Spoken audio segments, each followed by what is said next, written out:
Welcome. Oh, no sound. No sound. Okay. What's going on here?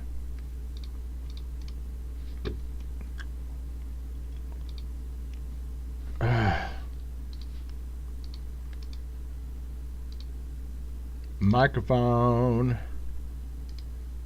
No sound. That's why.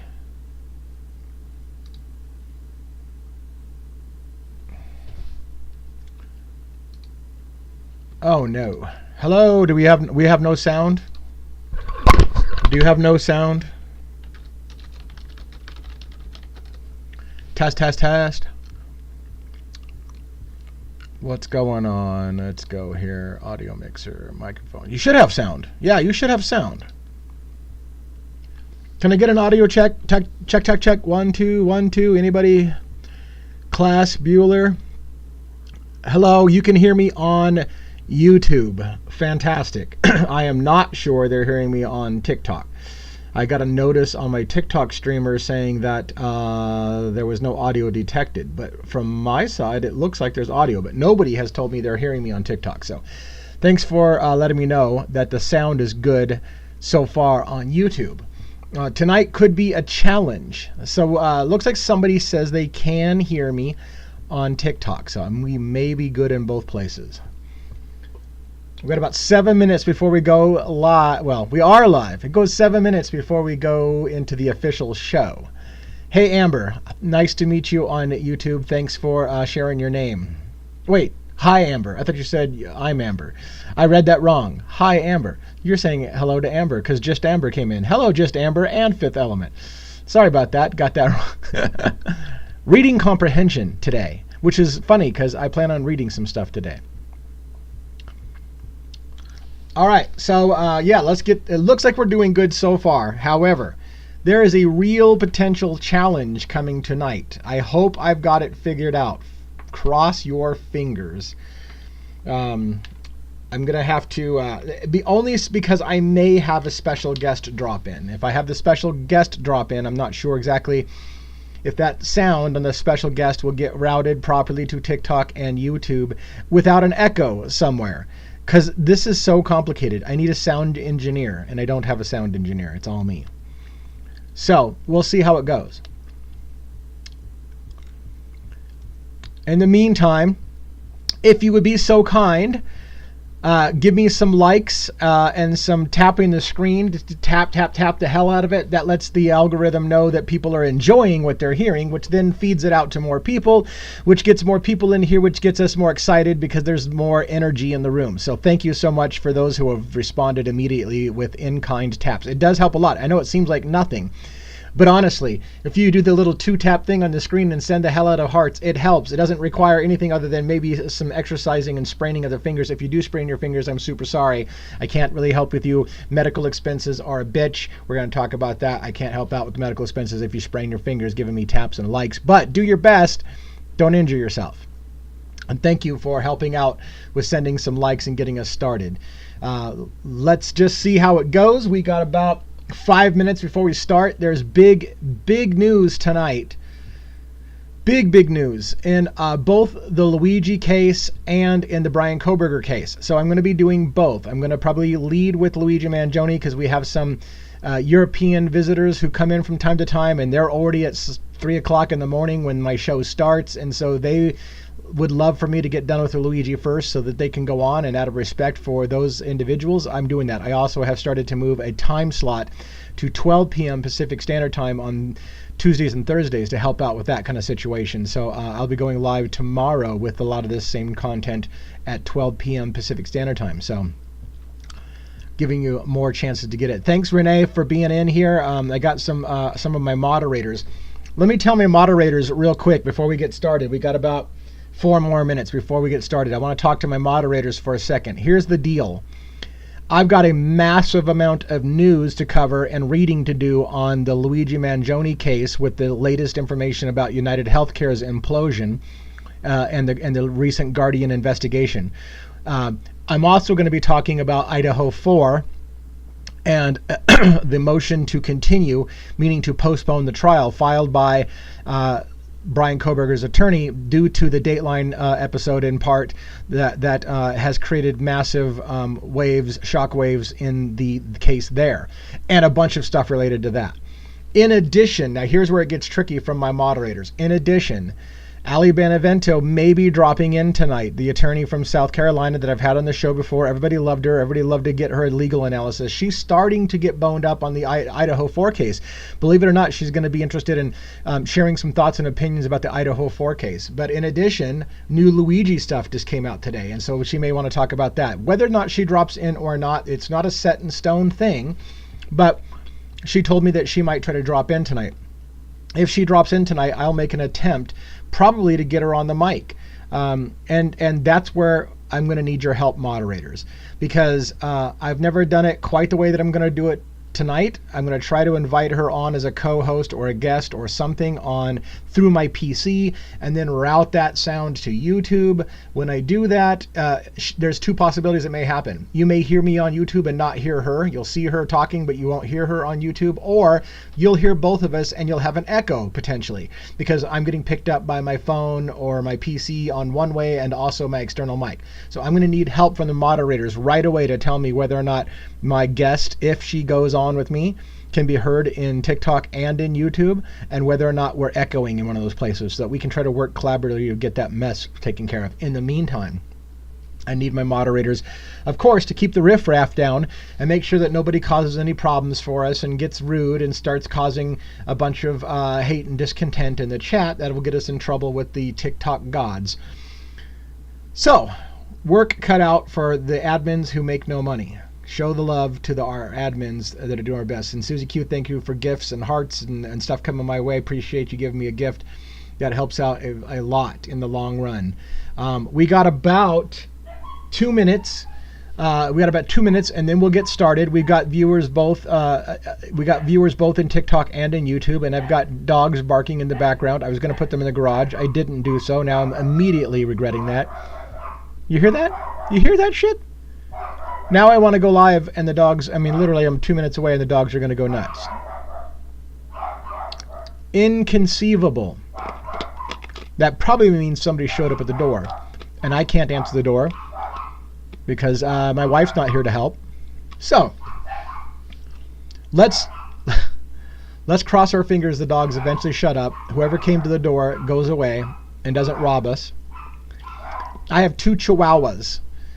Two little chihuahuas, and 3 cats. The cats, however, are quiet. Well, actually, one of the cats, which is a brand new kitten, Xander, who made his appearance yesterday on our show. Gosh, those dogs! I'm probably more annoyed by the dogs than you are. I can't concentrate when the dogs are doing that. Like I'm literally may have to go out there and yell at the dogs and put them in the garage or something because if they don't shut up, I'm going to lose my mind. I can't concentrate. We got 1 minute to go before the start. I'm not going to murder the dogs. I'm going to move the dogs to another room. I can't handle it.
Uh, so I'm late for the start of my own show because my wife, who has been out of town, decided to come back right at 6 o'clock, which made the dogs go nuts, which also made me decide to put them in the garage, not knowing that my wife has rolled up the garage door to bring the car in. So then the dogs took off down the street, and we had to take care of that stuff.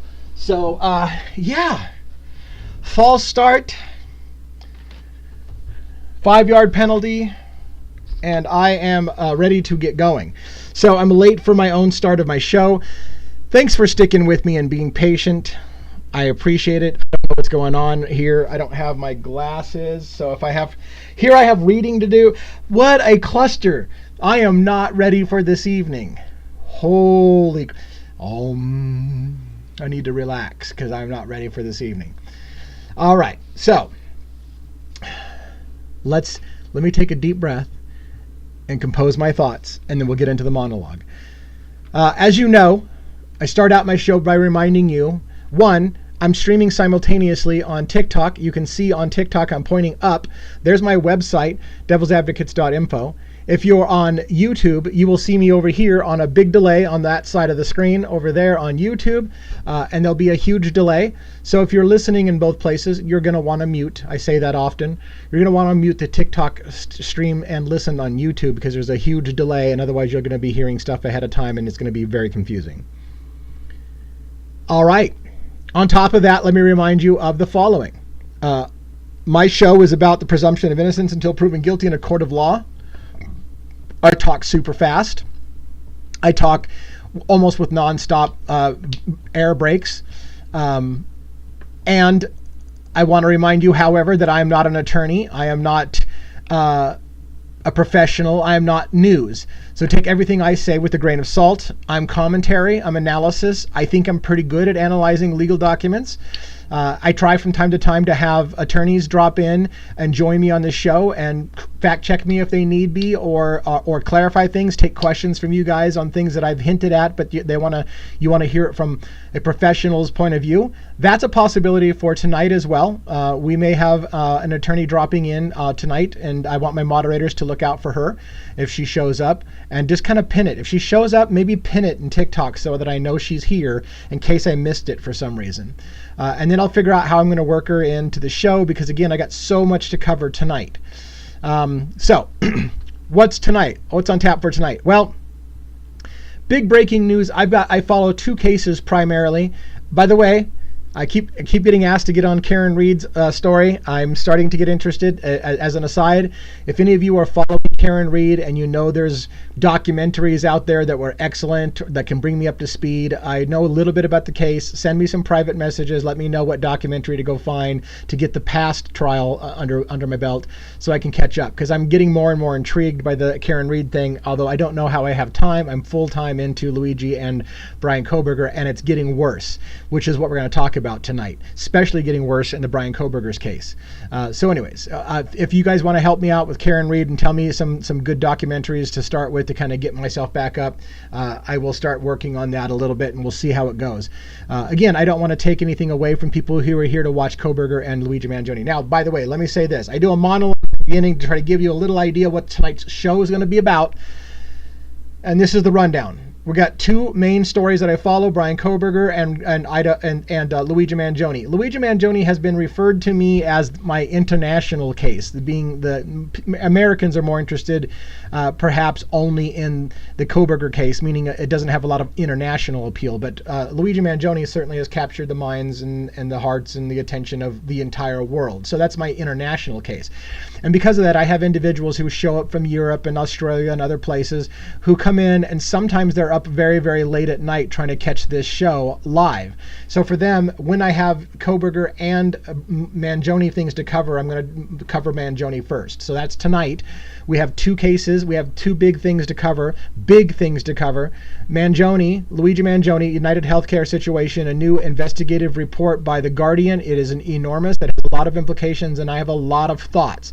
And it relates to the Luigi Mangione family and nursing homes and things like this. Relax. If you're afraid that I'm going to crap all over the Mangione family, I'm not. Relax, but we have to address the elephant in the room and we have to talk about it, and you're going to be interested to think about the details. And then we're going to talk about Bryan Kohberger's case. Holy shit. We know that there was a big, huge Dateline piece that came out. It was a major hit piece.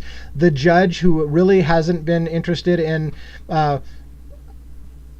doing a fair trial, in my opinion, lost his shit when the prosecution leaked information to Dateline. That's caused ripples. And now the defense in the Bryan Kohberger case is asking for a continuance, or to basically postpone the trial in light of what happened on Dateline and in light of several other things. And that's a huge shit storm. We may be talking about mistrial before the trial begins. And oh my God, James Patterson, the fiction author, is going to publish a book, and it's set to be released like 14 to 16 days before jury selection in Idaho 4's case. And he's writing a book. He's publishing a book. It's on pre-sale, I think, right now on Amazon, and set to be released for the public days before they seat a jury in the trial. This is nuts, people. This is nuts. The media spin, the media attention, major authors, major news sources covering a case before their first day in trial and setting people's expectations of what really happened in a case before they ever have their first day in trial. Insane. So those are the two big pieces of news. We're going to start with Luigi. We're going to probably spend about a half hour on that. And then we're going to move to Coberger. We're going to spend about a half hour on that. And then at the end, I'll take some open questions and answers if we have time, or it'll just run a little long. It could potentially run a little long. Okay, so somebody in here hasn't heard about the Guardian piece and Luigi Mangione. You're in for a treat. Let's get started on that right now. So you should see on my screen above me in TikTok and on the side and on YouTube. I'm going to switch over now to an article that was published by the Guardian. Now let me give you some rundown in universal translation before we read this article. Here's the gist. United Healthcare is getting pummeled right now.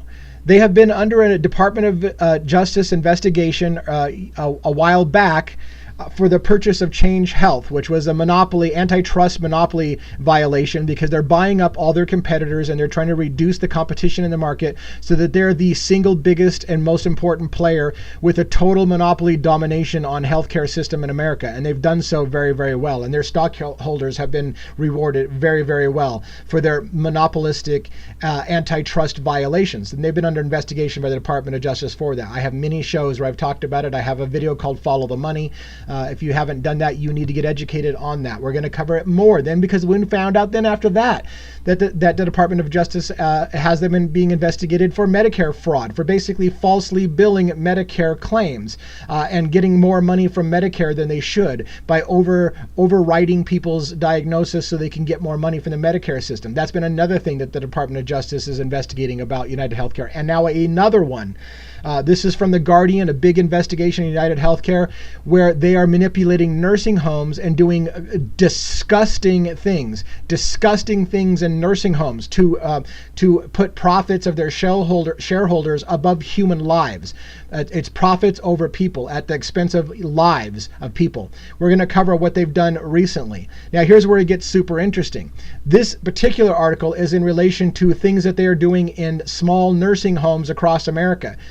The Luigi Mangione family owns nursing homes. Now, here's the good news for people who are going to freak out and go, oh my God, are you suggesting that the Mangiones are doing some fraudulent in-bed thing with United Healthcare? Well, you need to keep that in the back of your mind as a possibility if you're open-minded. But I will tell you, no, the Mangione family, I'm not accusing them of being involved in this scam, because this particular article pointed out about 2,000 nursing homes that are involved in this scam in some way or shape or form. And the Mangiones are not one of those nursing homes. Now, keep in mind, however, that the Mangiones nursing homes have been in the news because of some bad press and some bad things, but they are not specifically mentioned in this article. They're not one of the 2,000 nursing homes related. But you must ask yourself, if you're keeping an open mind, you must ask yourself, was Luigi Mangione's a knowledge of his family's nursing home interactions and what United Healthcare was doing? Did Luigi Mangione know United Healthcare was doing these things in nursing homes, his family's into nursing homes? Does this at all? Just asking the question. Again, I presume Luigi Mangione's innocent until proven guilty in a court of law, but people ask, why was Luigi Mangione estranged from his family? Why wasn't he talking to his family? Why did he disappear? Did he know something? Did Luigi Mangione know something about what his family's business was doing with United Healthcare? Now, again, this article that we're going to cover, which is absolutely disgusting, doesn't list the Mangioni's nursing homes. So please make sure that I'm clear on that. Those of the 2,000 nursing homes that were basically investigated in this particular thing, it was not specifically mentioned that the Mangioni's nursing homes, I think it was the Lanier, how do they pronounce it? Anyways, their nursing homes are not listed on the list. But one has to ask, did Luigi Mangioni know about what was going on? Is this the story behind the story? We have to be fair. All right. So on screen, you should have, I'm going to try to blow this up as good as I can for both TikTok and YouTube. Looks like I'm pretty centered there. This is an article from The Guardian. Okay. The Guardian revealed United Health secretly paid nursing homes to reduce hospital transfers. Okay. Now, let me try to explain a little bit about, I'm going to give you the most shocking part of this. You are probably aware of something called a DNR, a do not resuscitate order. Do not resuscitate means your family member has decided that if I ever get so ill and I can't make decisions on my own, I just want to go peacefully. I don't want you to attempt to resuscitate me. What United Healthcare was doing is they were positioning people from United Healthcare in nursing homes and then pressuring people to change the records on patients to say that they had a DNR so that they would just not go to the hospital. Because if they don't go to the hospital, then there's not a bill to pay and United Healthcare can make more money for their people. So they were literally letting people die by having a pressure to put them on a DNR that they didn't ask for so that they could save money sending people to the hospital. And they took multiple steps to make sure that people who should have gone to the hospital didn't go to the hospital in a timely fashion. That's what this whole article is about. Why? Because if they don't go to the hospital, it saves United Healthcare a shit ton of money. And so United Healthcare would literally put Optum, that's a smaller company that United Health bought, Optum. They would put Optum employees in nursing homes and small nursing homes across the United States to help facilitate making sure people don't go to the hospital. Because if they don't go to the hospital, then they don't have to pay out, and it's good for shareholders, and it makes them lots of money. Now, that's this oversimplification, but I want you to read it in your own words in case you think I'm doing a shitty job analyzing the amount of corruption in this case. Ali Benevento is here now. Ali is here. Damn it. All right. I want to be respectful and get Ali on the mic, and I have so much to cover. Let me see. Before we get going, let's make an attempt. Ali, I hope that you are willing to try to make an attempt to get on mic. I'm going to do a sound check with you and see how well it goes. Yeah, even if there's not a DNR, right? That's what this article is going to say. They were actually trying to force people to say they had a DNR when they did not have a DNR. That should be mind-blowing. Let me see.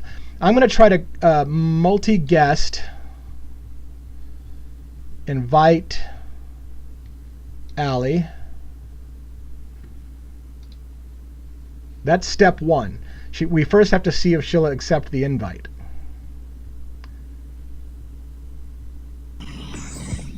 All right, step one looks like it's complete. Step two is to see if we can hear her on both YouTube and TikTok.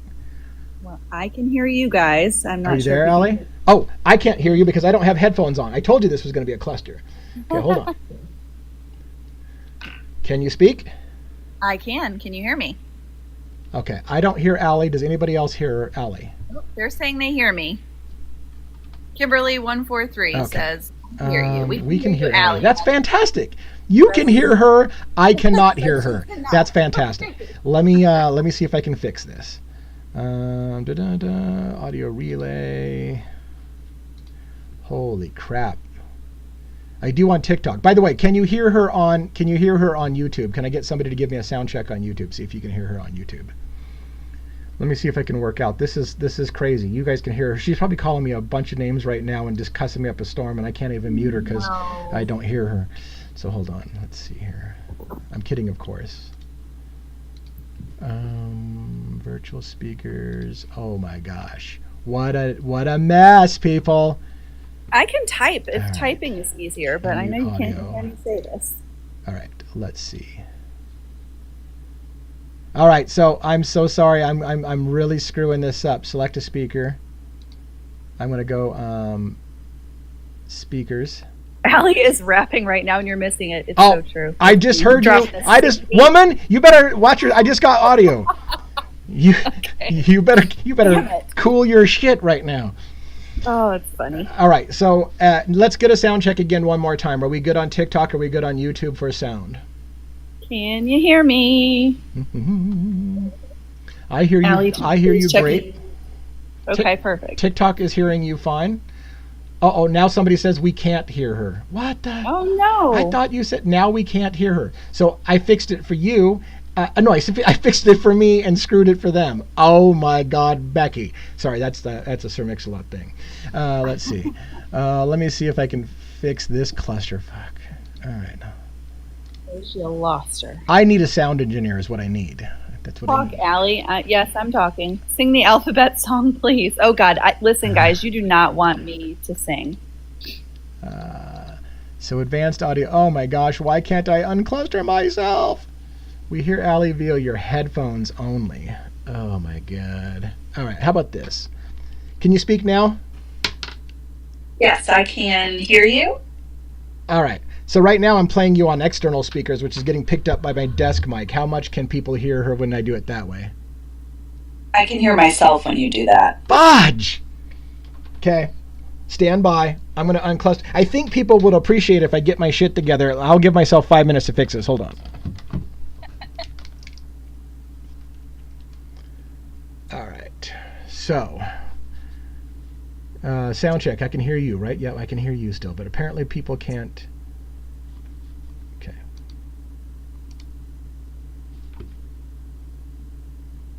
Advanced audio settings. Choose a speaker to play sounds of other creators or guests.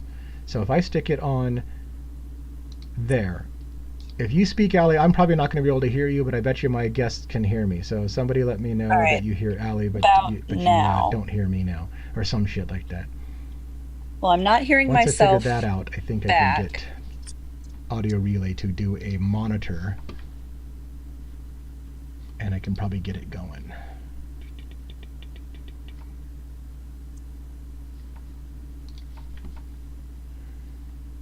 Can I pull her up on my phone on TikTok? Okay, you guys, so everybody hears Allie. I cannot hear Allie. Keep that in mind. So now she can talk shit about me, and I'm probably talking over her. I'll try to be quiet for a minute. I'm actually being very quiet right now.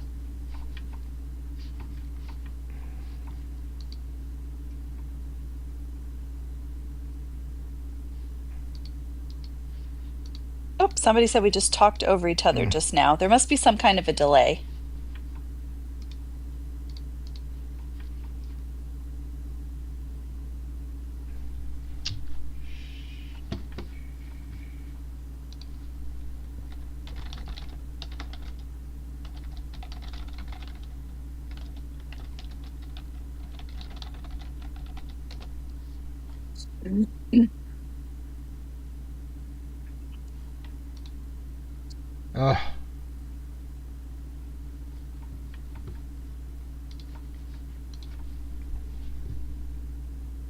All right.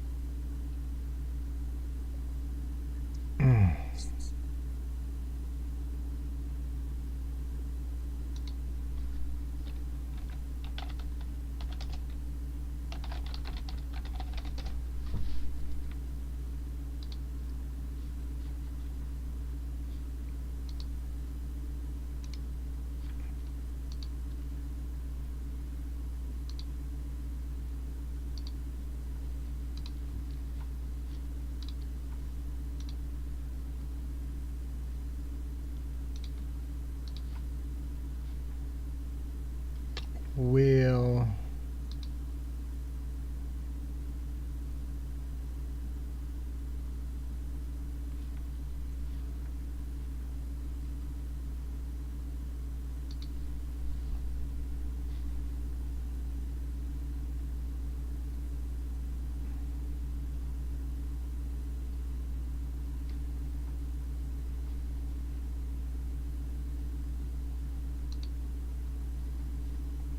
primary mic, USB mic.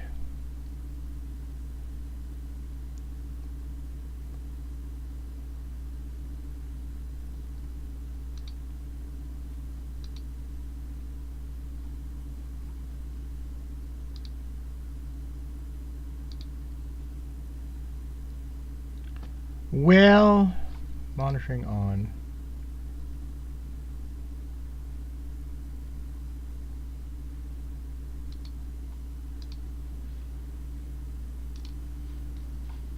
Test. Oh my God. So, okay. So I'm going to assume that TikTok hears us fine, and I'm probably talking over her right now. Nope, I'm being very quiet. I don't think you can hear me though.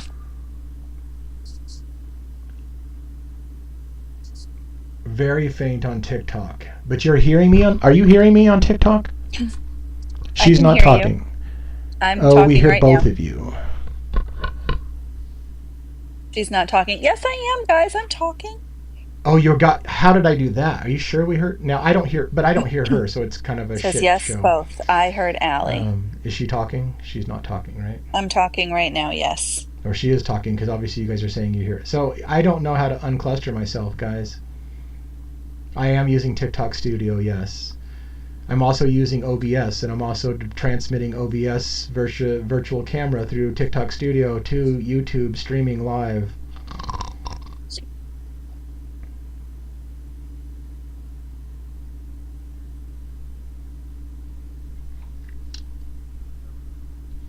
Hold on.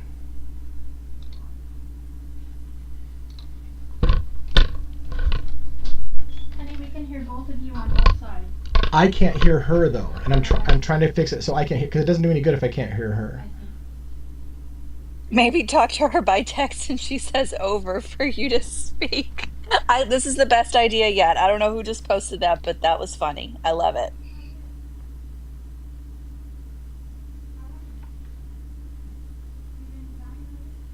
Ooh, leave and come back. Maybe I should try that. Give me a second. I'm trying to work this out.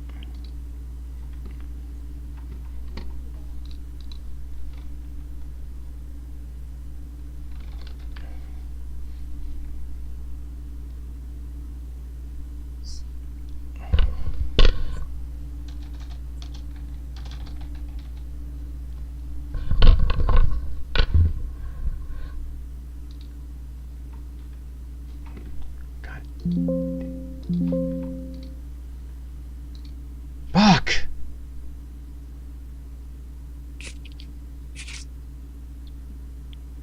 Oh, now I can't hear you. Now all the sound's gone. Can you guys still hear me?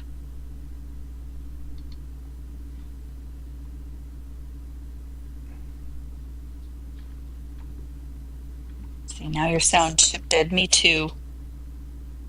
That's what I hear. Nope. Okay. I think they're hearing what I'm hearing. Leave and come back. All right. Can somebody let him know I'm going to leave and come back? And we're going to see if that works.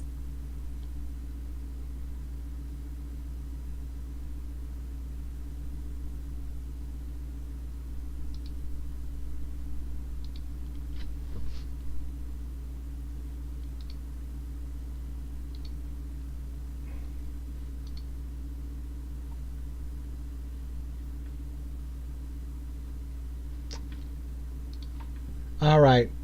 Shit.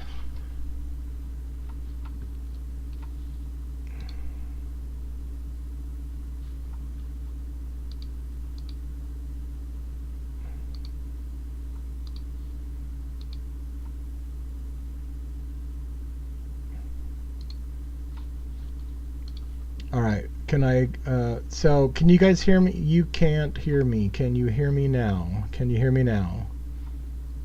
Oh, how about now? Can you hear me now? Can you hear me now? Reset your own sound. Completely muted. Okay, I was completely muted. Yeah, I think I unmuted myself. I'm so sorry, guys. I want to have this conversation with Allie. I interrupted this whole thing, and I don't think I can get there because there's one setting in Windows that allows you to monitor the sound so that you can hear it while you're also playing it back. That's not going to do any good, I think, if she comes back, because I don't think I can't find the monitor option. So if I can't find the monitor option, I can't. It's either or. And I'm roasting all of a sudden in this room because I'm under pressure. I'm under lights. So frustrating.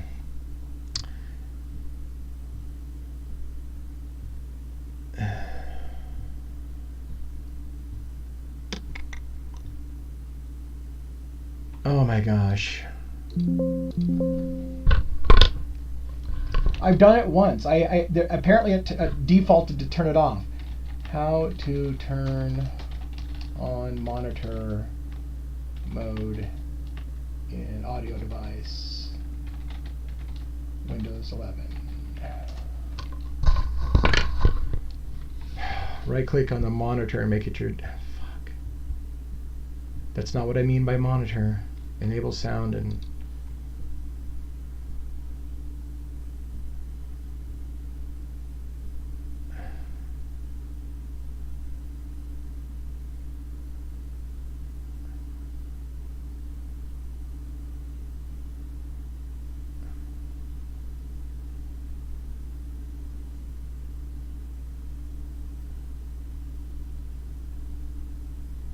Well, fudge.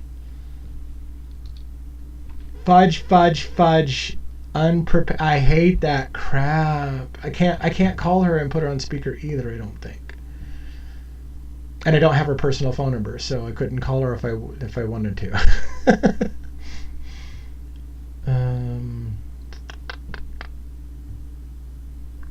Well, I'm so sorry, guys.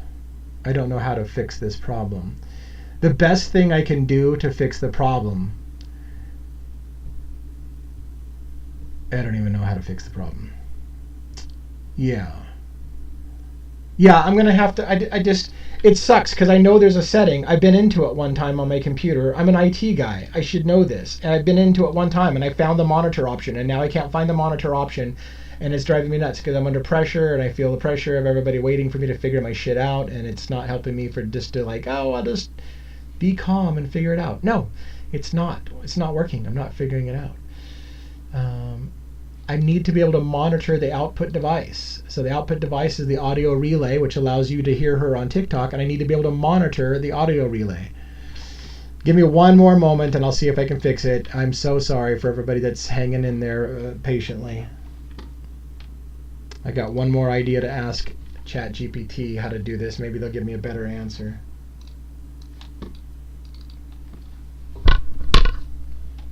Chat. How do I monitor... God damn it.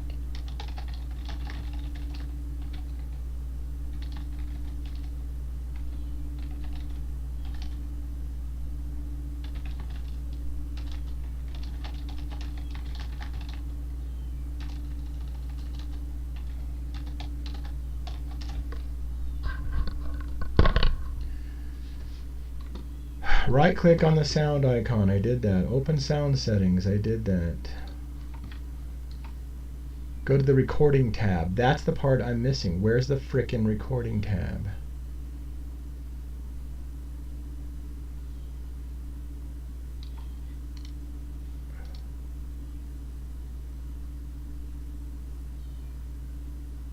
Click properties. There is no properties. More sound settings. Open sound settings, more sound settings. Sound settings. More sound settings. Fuck. Found it. Found it. Properties. Advance.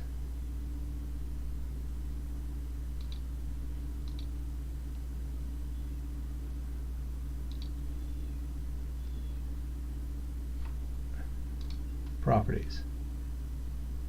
Properties.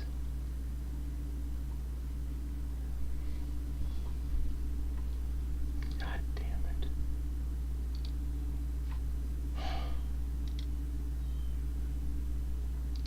All right. I'm going to have to back out. Oh my God.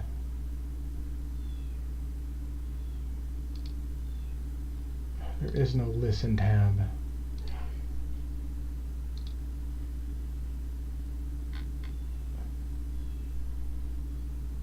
Recording tab. Find the audio relay.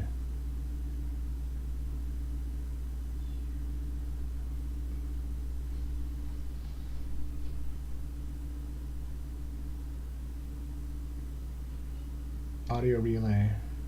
Properties. Listen tab. listen to this device.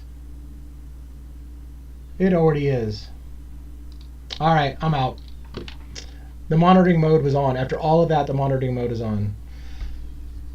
I hear a cat, so your sound is good.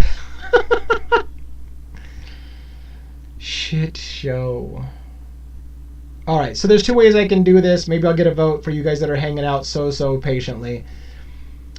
I can drop the YouTube feed entirely so that I can focus on the TikTok.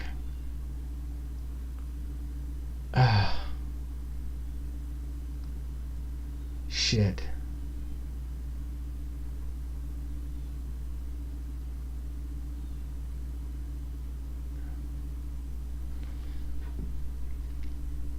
Oh, I'm not going to be able to.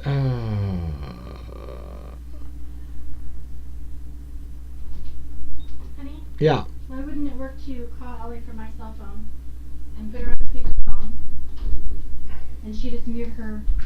I don't know. No, it's way more complicated than that. This whole thing is way more complicated than You that. wouldn't have her face on there, but you'd have her voice. But she's gonna echo. She's gonna echo through my speakers when we're talking. I don't know how we did it last time and got it to work. Have you been paying attention to Ophelia's comments? No, I have been in Windows and menus, and I'm clustered. They've been giving a whole bunch of suggestions. I put them in sticky notes. I can text it to you if you want. Yeah, I'm losing viewers. I know. It's a clusterfuck. I'm so sorry. All right. Unfortunately, I think the best thing to do is to continue, unfortunately, without Allie, and I will have to do my apologies there later, because in order to try to get her working, we're going to make everybody wait even longer, and it's going to be a mess. So, sorry about that, Allie. I'm in a clusterfuck, and I don't know why it was easier to do last time, and now apparently we're in hell. All right, let me see if I can reassemble any bit of this show, because that's my fault. It's my fault. I knew that we were going to have potential problems, but enough. So let's go on with this. The Guardian investigation that came out, I want to point out, by the way, that United Healthcare, of course, has denied everything that United Healthcare said. And in fact, here's the big takeaway from this. United Healthcare will tell you that the Department of Justice looked into the allegations of this Guardian investigation and decided it didn't have enough merit, and so they dropped it. And that's United Healthcare's answer. Hey, this hit piece on us is bullshit. By the way, their stock has dropped 39% from last year, so their shareholders are absolutely livid. Their company's taking a beating in all areas. They're under multiple investigations, and now a major hit piece from The Guardian against them. And they're saying, hey, look, the Department of Justice looked into us and didn't find it. Now, here's the problem, people. Here's the problem. There's this gray area of whether or not you're breaking the law technically and what's morally and ethically correct. So here's where it gets really, really nuanced. United Healthcare will tell you, and we'll read paragraphs so that you can understand what's happening. We'll read paragraphs, and what it basically is saying is United Healthcare is incentivizing nursing homes and Medicare and stuff to code things in a certain way that will save United Healthcare money and save them money, and it's not moral and it's not ethical, but it's not illegal, right? And so that's their argument. Hey, look, the Department of Justice looked into it and there's nothing illegal. We're not telling people to kill your grandma. That's their decision. If they decide to do that, we didn't tell them to do that. We just gave them incentives to kill grandma. Okay, so that's kind of what the attitude is. It's kind of like, hey, look, we didn't tell anybody to pull the trigger. We just said that if you did pull the trigger, it's going to save you money. But we didn't tell them to do that. So technically, we didn't do anything illegal. That's a choice they made. All right. So at the heart of this, running through the universal translator, is United Healthcare is incentivizing people in the medical industry to do unethical things to save money for their shareholders and for their companies and for their businesses to make everybody profit. And then their response is, technically, it's not illegal. We didn't tell them to do anything unethical. We're just incentivizing them to do unethical things.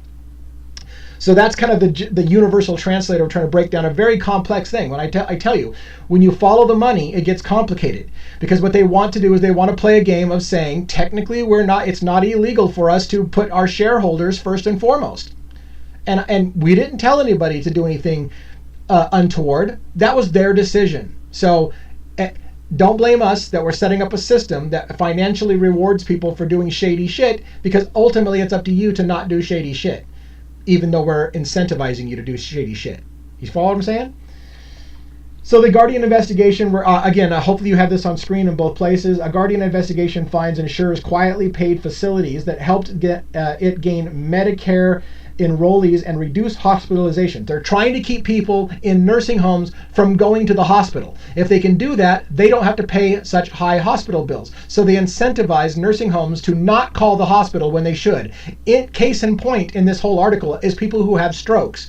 People who are having a stroke, in the middle of a stroke, time is of the essence. But United Healthcare has set up a system in which they want you to call, get authorization, think about it a little bit more, try to find another diagnosis other than you're having a stroke. Don't immediately send somebody to the hospital for a stroke. This has resulted in permanent brain damage in multiple people. They pointed out in this article, and it's caused permanent damage. This is again, the most shady thing that they're doing is they're encouraging them to backdate and change people to saying that they have a DNR, a do not resuscitate order, when they don't have that in place. They don't have a DNR, but they're like, hey, go back and change it to say that they do have a DNR. Then you don't have to send them to the hospital. They can just die. We'll make money.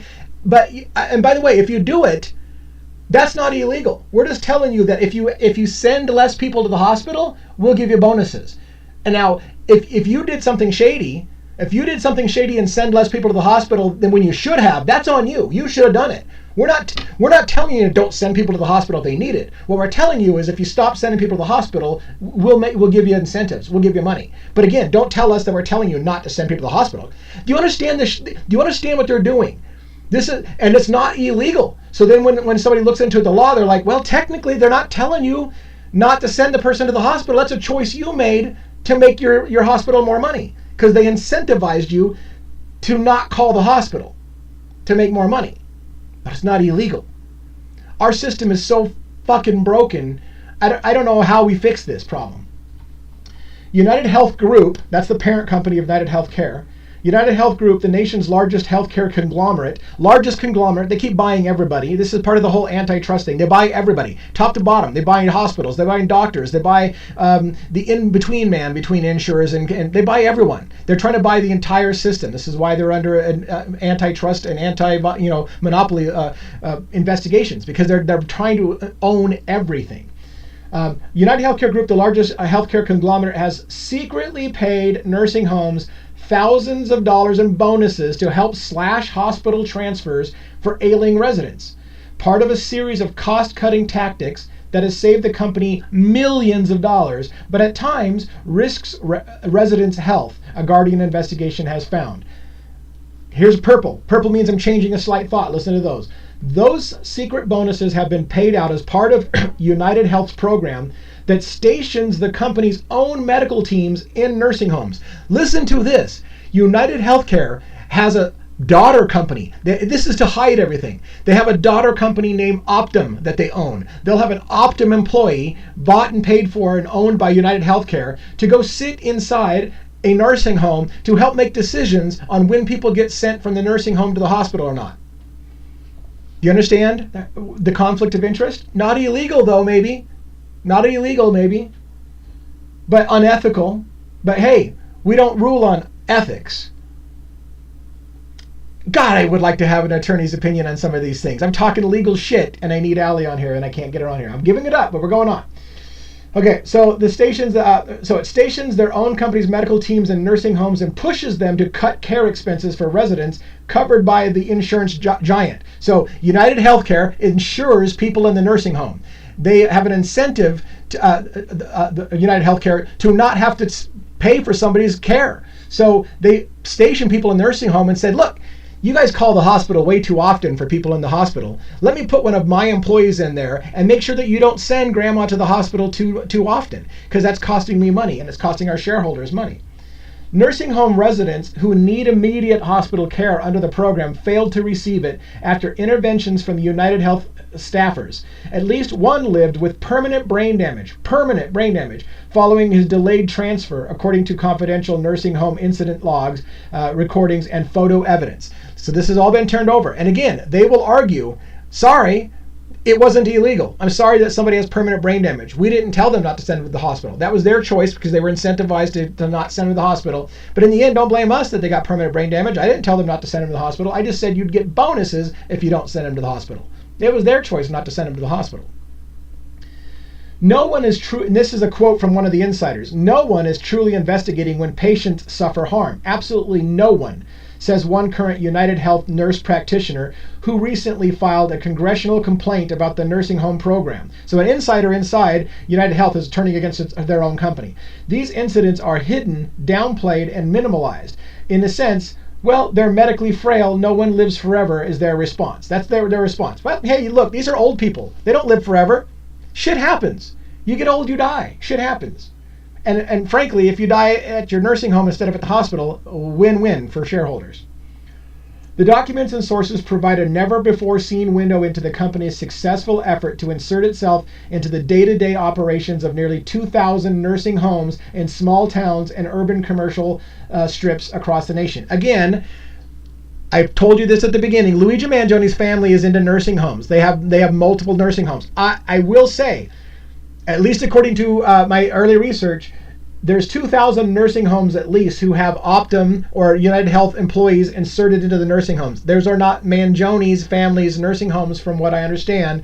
So please be sure you understand. I'm not telling you Luigi Mangioni's family is using these practices, but this is a practice going on in nursing homes that are in bed with United Healthcare to send people to the hospital less often so that they don't have to pay. I'm getting a bunch of people asking if you're there. Does that mean I've lost sound again? Hopefully that's not the case. Oh, they're talking to somebody else. All right, let's move on. United Health said the suggestion that its employees have prevented hospital transfers is verifiably false. Here comes United Healthcare. Well, that's bullshit. We never told people not to send them to the hospital. It said its bonus payments to nursing homes help prevent unnecessary hospitalizations. See, that's all we're trying to do. All we're telling people is don't send people to the hospital unnecessarily. It's your call to decide when it's necessary, when it's not, and don't blame us if people don't get sent to the hospital, because we're only asking you to not send people to the hospital that don't need to go. We're trying to save people money, because grandma can't afford to get sent to the hospital if she didn't need to go. So maybe it's better not to send grandma to the hospital because it saves everyone money. And if you made the wrong call because they were having a stroke and you delayed and you forestalled and you got a second opinion from United Healthcare on whether or not you should send them on the stroke and they get permanent brain damage, man, that's your fault. We didn't tell you not to call. We just said we'd give you more money if you don't call. Yes, I'm going to beat the hell out of that dead horse. Under Medicare Advantage, insurers collect lump sums from the federal government to cover seniors' care, but the less insurers spend on care, the more money they have for potential profit, an opportunity that United Health higher-ups have systematically sought to exploit when it comes to long-term nursing home residents. So again, the government has handouts to help with Medicare, but United Health has decided if we can not have to pay so much for healthcare, we just get free money from the government, which we can pass on to our shareholders. And by the way, some people have the logic, they're just doing their job.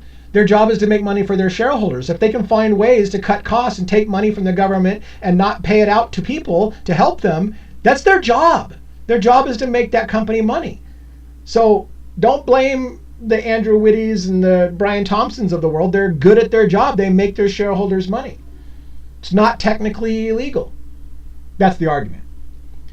To reduce residents' hospital visits, United Health has offered nursing homes an array of financial sweeteners that sound more like they come from stockbrokers than medical professionals. Over the past 7 years, the company has shelled out, quote, premium dividends. That's a shareholder term, dividends. Premium dividends and shared savings payments that boosted nursing homes' bottom lines. Through its quality and shared risk program, The United Health offered an even bigger cut to nursing homes that drove down medical spending but threatened to claw back money from those who didn't. Okay, simultaneously, if you stop sending people to the hospital as often, we'll give you bonuses. And if you do send people to the hospital too often because they need it, we'll cut off your funding. But at the end of the day, it's your choice. We're not telling you not to help people. We're just saying we'll cut your money off if you help them too often.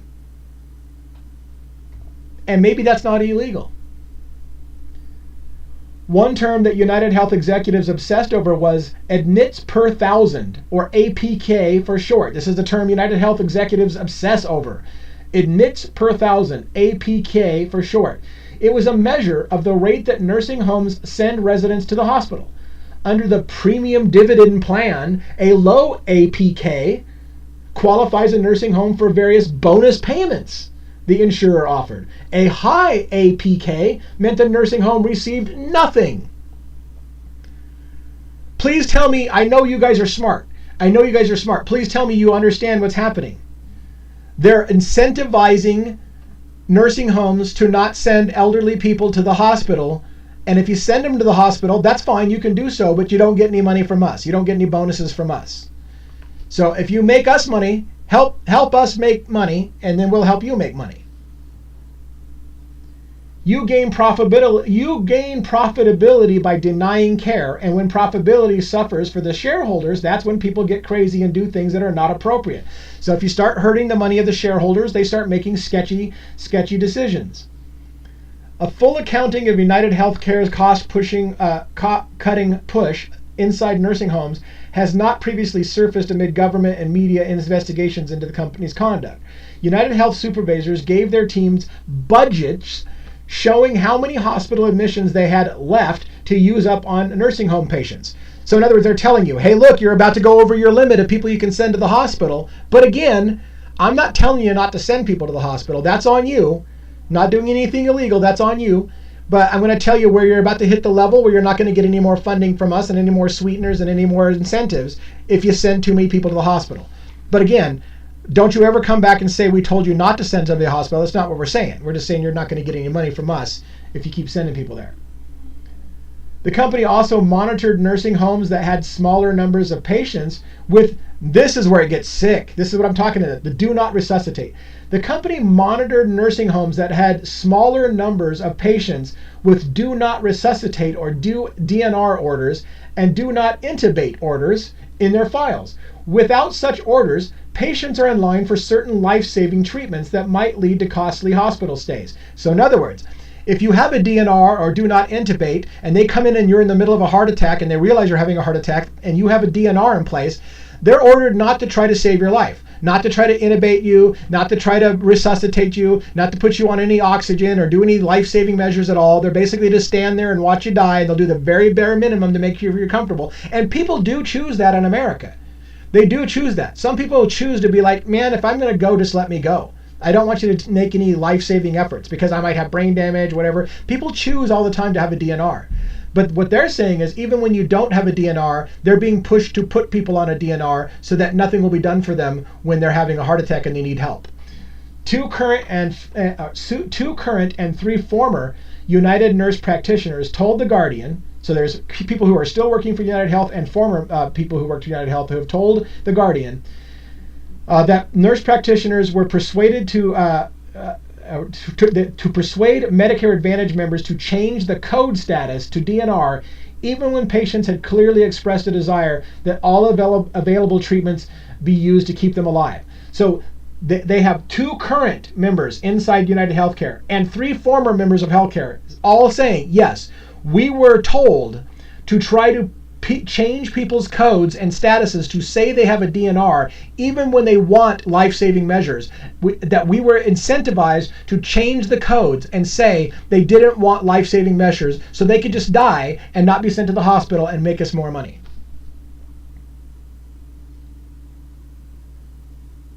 They're pretending to make it look like it's in the best interest of the member, another current United Health nurse practitioner said, but it's really not. Again, they're really good at wording. We're just trying to help everyone at United Healthcare. If this healthcare system is more affordable and we're not having to pay a bunch of unnecessary things like saving grandma's life, if we don't have to save grandma's life, everyone makes more money, and in the end, premiums will come down or the stockholders will make more money. I'm not sure which one, but either way, at the end of the day, it's great for business if we don't have to pay out so much. In response to questions, United Health said its nursing home initiatives improves care for older residents by providing on-site nurse practitioners. Get this, United Healthcare, you're going to go put your own employees in nursing homes to make sure that there's pressure to put them on DNRs they didn't ask for, and make sure that they don't get sent to the hospital too many times to save your company money. And then you say, we're providing a fantastic service. We put our healthcare people right in the nursing home with them. I don't need that kind of help, United Healthcare. Maybe it's not illegal, though. The company denied that it had prevented hospital transfers or inappropriately pushed patients to change their code to DNR. So they've got 5 different people saying inside the company, 2 that are currently working inside the company, 3 that formerly worked inside the company, saying that they were pressured to change people's records to DNRs. They categorically deny it. No, we do not ask anybody to change their code to DNR. We incentivize people by not being sent to the hospital. That's it. That's all. And if you guys did something shady like change somebody's DNR so they don't go to the hospital, that's on you. I didn't ask you to do that. I just incentivized you to do it. Yes, I beat a dead horse. The program's cost-cutting schemes were only possible because of the sprawling nature of United Healthcare's $300 billion plus conglomerate, which has grown into one of the world's biggest companies thanks to its relentless efforts to embed itself in nearly every corner of the healthcare industry. This is what I was telling you earlier. They buy every part of the healthcare system. Hospitals, doctors, insurance, middlemen between the insurance, consumer advocate groups. They buy everything top to bottom, and they own everything top to bottom. Why would somebody be mad at a healthcare CEO? I don't understand. These guys are just doing their job and making money for shareholders. I don't get what people are so upset about. They're doing their job. You should praise these people. They make really good money like they're supposed to for their employers and their shareholders. Sarcasm is a strong point of mine. The program's cost-cutting schemes, okay, we already covered that. When nursing homes under the bonus program allowed medical teams from one United Health subsidiary to work in their facilities, they allowed the corporate giant to influence critical healthcare decisions for residents, which had a direct impact on the insurance side of its business. Yes, when you send your own employees to work inside of a nursing home and decide when they go to the hospital or not, you're going to make money. The Guardian's reporting also found that the program offered nursing homes even larger sums for every senior who's enrolled in the insurer's offerings for long-term nursing home residents, which are called institutional special needs plans. I'm going to need Prozac or something. No, I don't want to be in bed with Big Pharma. I will never go on antidepressants and shit, so let me back that out. No. In some cases, these payments incentivized nursing homes to leak confidential resident records, and that's not a slam on anybody who is on Prozac, by the way, or anything like that. I'm just saying that I'm staying away from that shit. In some cases, these payments incentivized nursing homes to leak. Listen to this. In some cases, these payments incentivized nursing homes to leak confidential resident records to United Healthcare sales teams, so that they could directly solicit elderly residents and their families, according to a whistleblower lawsuit currently being fought in federal court in Georgia. Do you understand? Do you understand? They incentivize nursing homes to give up private and confidential information of their patients to United Healthcare's salespeople, so that the salespeople can call up and pressure the families to do shit in financial benefit of their company. When is it going to end? If it's legal, when is it? How do you stop something if it's legal? One former United Health employee in Georgia admitted to The Guardian that she got nursing home staff to leak her confidential residents' records, then backdated permission to contact forms to circumnavigate federal rules meant to protect seniors from aggressive sales pitches. Holy shit! Are you listening to this? A United Health employee admitted that she was pressured to leak private confidential information of her residents, backdate permission to contact forms to make it look like they gave permission to be contacted, to circumnavigate federal rules meant to protect seniors against aggressive sales pitches. And then they went and aggressively sales pitched them. It's all a HIPAA violation. It's just... The employee was fired. That employee was fired after failing to meet her sales quota. Sorry, man, you didn't do a good enough job getting the information to our salesmen so we can make enough sales. Therefore, you didn't make your sales quota. You're fired. By the way, we didn't tell you to do anything illegal and circumnavigate the federal law. If you did that, that's on you. You're fired, by the way, because you didn't do a good enough job. But we didn't tell you to do something illegal to keep yourself from getting fired. That's on you. You getting fired is just you getting fired. And if you had to do something illegal to avoid getting fired, that's on you. That's not illegal. I'm just not going to pay you a bonus if you don't do something sketchy. But I didn't tell you to do something sketchy.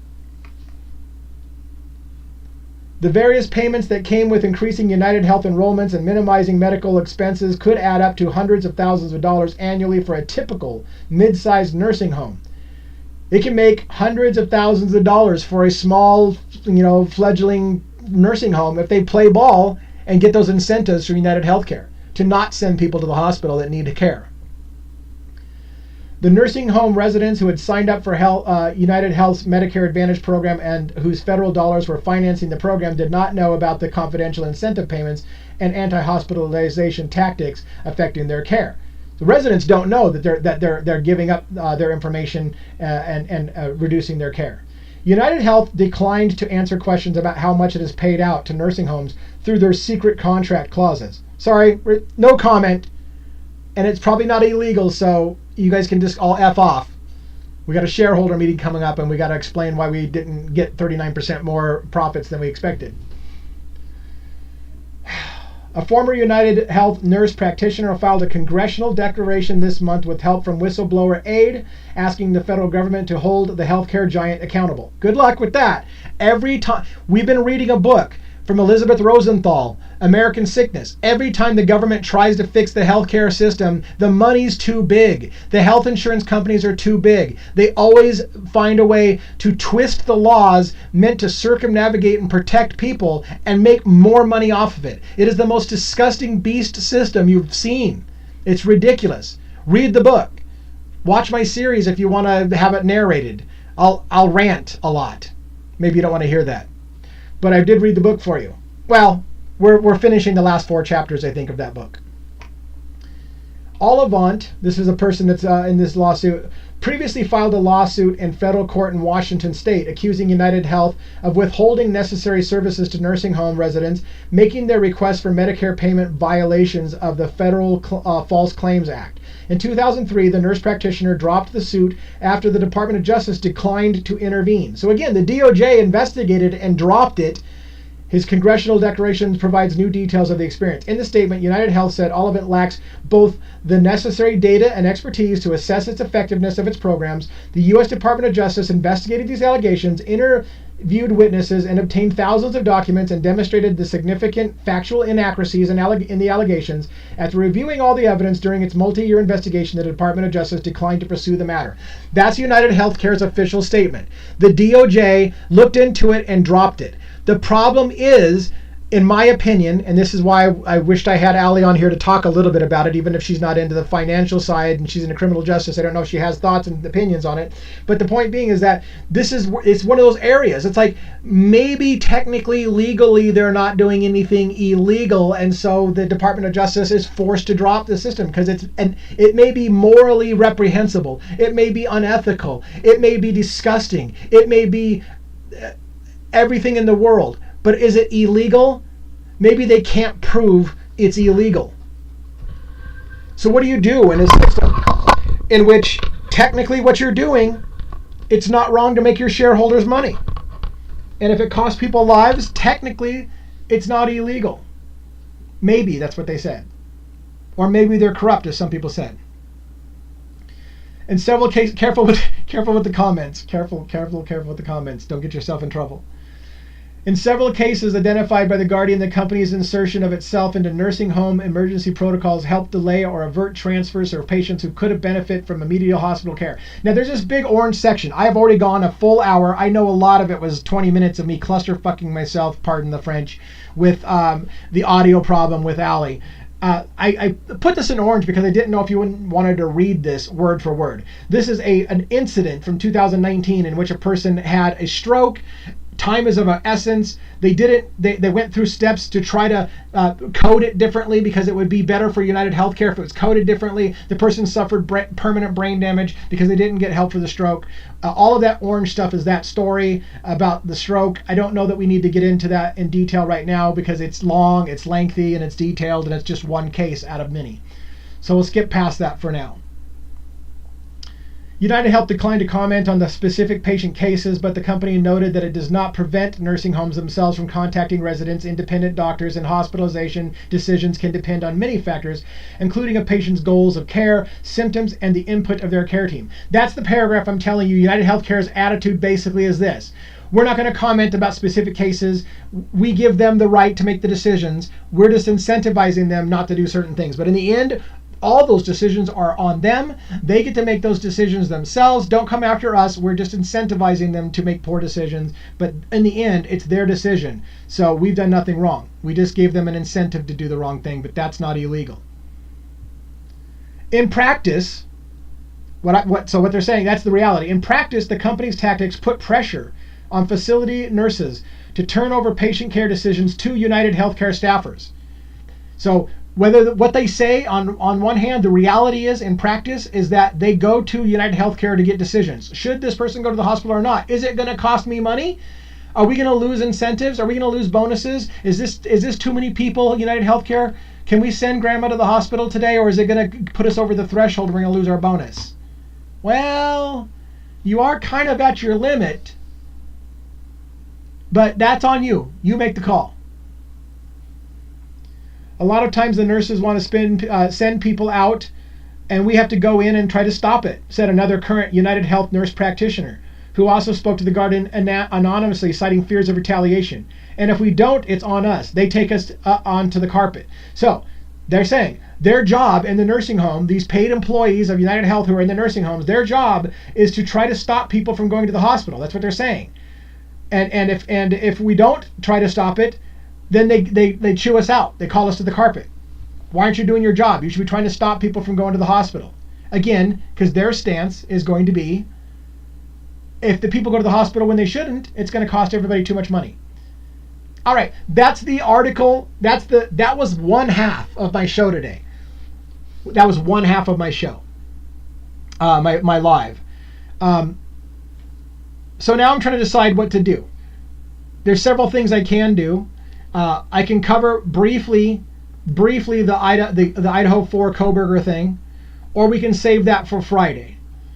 What's the votes? Are you guys here only to, do you want questions and answers about what just happened on the Luigi thing, or do you want me to give 15 minutes? Because I think I can do it in 15 minutes if you want. We'll do BK on Friday. One person said BK like they want BK now. Another said Friday. Do Luigi. We're doing Luigi so far. Got a couple votes for Luigi. Is anybody here from TikTok anymore or YouTube anymore? Did YouTube die? I know we had a super struggle tonight. Do I even have anybody on YouTube? I don't even see my YouTube feed anymore. I see chat, but I haven't seen somebody talk. I don't have a number count. It has 8. YouTube has 8. Okay. Anything new with BK? Yes. Let me just do a brief BK, and then we'll do more of BK on Friday. Let me also remind you that we're going to have an after hours show, after dark. So I'm going to go live from 6 to 7 p.m. on Friday, talking mostly about BK since we spent so much time on Luigi tonight. And then at the end of that, we will go to the after dark party for adults only 18 older. and we will talk about whatever cases you want to talk about, including potentially Karen Reed, P. Diddy, Bryan Kohberger. But let's cover a little bit of Bryan Kohberger. Here's what happened with Bryan Kohberger. So recently Dateline came out with a hit piece on the Idaho 4 situation on Bryan Kohberger. The judge, Stephen Hippler, lost his legal shit and said somebody in law enforcement, current or past, or someone on the prosecution team has obviously leaked information to Dateline NBC on this piece and has violated the gag order that's put in place. I want to know the names of who leaked the information, and he will or she will be held accountable, because that's the only way to help ensure this doesn't happen again. Furthermore, you just cost the state of Idaho a shit ton of money, because now we are going to have a harder time seating an impartial jury because of what you did, and we may have to sequester the jury. So there will be civil or criminal charges potentially brought against whoever did this leak to the press. In addition, anybody who takes any steps to try to cover that up, I will also hold in contempt of court, and there could be civil and criminal charges against him. This was a huge step by Hippler to say somebody broke a major rule and I'm going to hold them accountable. But then the new news that happened is immediately afterwards, Ann Taylor filed a request for continuance. So what that basically means is she's asking for the trial that is slated to happen in August to be postponed to a later time. In part, she had a ton of reasons why. In part, however, was a major section that I was going to read paragraph after paragraph from it for you, where she says the Dateline piece has basically destroyed Bryan Kohberger's ability to get a fair trial. It's been admitted by the court and the judge in the case that the prosecution or law enforcement has violated Bryan Kohberger's constitutional rights to a fair trial. And she's not asking for a case dismissal, but she's asking for more time for the judge to do a thorough investigation, for repercussions to come out, and for the defense to now do damage control and figure out how they're going to deal with new shit that just came out. So they're asking for a continuance. And the part that blew my mind as a teaser for Friday's show, because we'll save this for Friday, as a teaser for this, I just found out that James Patterson, the law fiction writer who writes tons of books about fiction stuff, James Patterson, major fiction author, is coming out with a book scheduled to be released, I believe, July 16th or 14th, something like that, on Amazon. It's about the Idaho 4 case. I believe it's a non-fiction book by James Patterson, the famous author, who has written a book about Bryan Kohberger's case, set to be released to the public 16 days before they're starting jury seating in the jury. So literally, people who are going to be seated on the jury are going to get a copy of a book telling them how they should feel about it, on top of the Dateline piece telling them how they should feel about it, before they get seated on the jury. And so, how is that legal? How is that even legal? I don't know. Again, things are legal in this country that are not morally ethical. So, is it ethical? No. Is it legal? Maybe. Maybe Hippler will have some kind of repercussion and stop the publication of the book. Maybe. I don't know if he has that kind of power. I would have to have an attorney. I'd have to have an attorney on to tell me whether a judge could actually put in some kind of injunction or stop order to have the book that's set to publish prior to Bryan Kohberger's trial to not be published. But I don't know if he can do that. It's a civil thing. Everybody has a right to write a book if they want to. Can he stop it? I don't know. And that's what Ann Taylor basically said, is this is already lining up to be a mistrial before we even get started. The likelihood that we're not going to have to retry this case is getting astronomical. This case, if we proceed with this case, is going to be appealed. It's going to have retrials. It's going to have problems. It's going to have appeals. I probably already said appeals. It's going to have to be retried. Before we even got started, it's going to have to be retried. So she's asking Hippler to reconsider. Take a time out. Take a breath. Take a breath, Hippler. We all done effed up. This trial is not going to be fair. Bryan Kohberger is not going to get a fair trial. We're not asking you at this moment to cancel the entire trial. We're asking for a continuance. We're asking you to basically postpone the trial date. We are not ready to go to trial in August and start seating a jury days after James Patterson, the famous novelist, comes out with a book telling us how we should feel about Bryan Kohberger. We're not ready for that. And we won't be ready for I have to read that book. By the way, I have a book series. We're reading Howard Bloom's book, When the Night Comes Falling. I've been doing chapter after chapter. I'm now going to rush that book to get done with it so that we can start reading James Patterson's book. Because I want to know what James Patterson has to think about Bryan Kohberger. So I'm going to make sure that we review James Patterson's book as well. And we'll try to rush and wrap up Howard Bloom's hit piece. Okay, people, I am spent. It's been a long night. I super apologize for the cluster that happened tonight trying to get Allie on. That's all me. I am super apologetic. I will try to figure out how to fix my problems so that never happens again. It may be that I can't stream to TikTok and YouTube simultaneously and have a guest on. When that happens, we may have to do something different. We'll see. But if that's the case, we will still record it on TikTok and then we will upload it to YouTube or something. Maybe we'll just stay on YouTube because, again, there's a risk. If we stay on TikTok and TikTok decides I've violated a community violation, they will shut the whole feed down and I will not be able to download it and I'll lose everything. Whereas I don't think that's going to happen on YouTube. So, yeah, I would try to do a test run with my wife. Problem is there's no way to do a test run without everybody being announced that I'm going live, and then we're going to get people in here anyways. Thanks for the gift, the flyby at the end. I appreciate that. So thank you so much for those who stuck with it tonight. My apologies one more time. I did the best I can. I need a sound engineer. I need help. And my room's 1,000,000 degrees. It's getting to be summer. I've got to find a long-term solution for this studio because I'm baking in my sweater under lights, under pressure, and all those things. Like, subscribe, follow if you're not doing so already. Check out my YouTube channel, Devil's Advocates 2024, my Backstage account, Devil's Advocates Backstage. Again, Friday night after the show from 6 to 7 p.m. Pacific Standard Time. At 7 o'clock, we will have the Backstage Pass After Dark, where we have a few drinks and we get a little bit more raunchy and we be a lot more blunt. So if you want to join us for the 18-plus adult show after hours, let's do that as well. In the meantime, peace out from the Devil's Advocates.